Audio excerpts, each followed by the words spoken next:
program's been so far from what you've seen? I would have to say that the state is working very hard to try to fill gaps.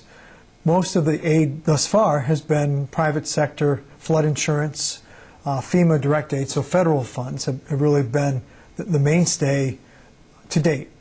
The state government, and I give the governor credit, has been working to fill in gaps and trying to come up with new ways of using existing programs to help businesses reinvest, to help farms regain their footing, to look at how we address issues of homeowners and the challenges they face with their situation. So I do give the governor's office and his administration credit for working to be nimble, one, be there in the community, which they've done effectively, but also try to redirect programs. We have more to do, and to be honest, in the next week or so, I'll be asking the governor to reach out to our colleagues and bring us back for special session to consider additional relief measures that could provide that flexibility we need. What needs to be done? What additional relief measures? Well, there are huge issues. For example, one of the proposals I'm thinking of doing would be steering investment and infrastructure investment and putting priorities on helping distressed communities rebuild, ideally even outside of the floodplains, in areas where they may not have built before.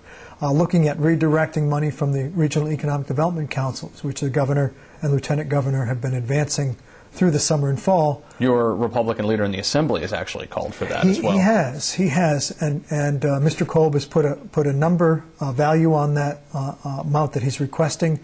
I think that's excellent as a starting place. My sense would be to reinforce that and not necessarily put a $50 million, I think was his target.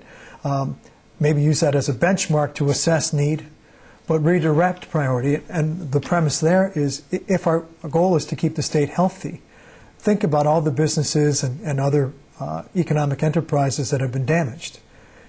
Existing contracts, existing employees, millions, possibly billions of dollars of economic activity. And if we don't anchor them and they leave, we face really the economic bankruptcy of many of these upstate and rural communities. So what better way to make use of state resources for this purpose, even as we try to build other new businesses and recruit people to the area.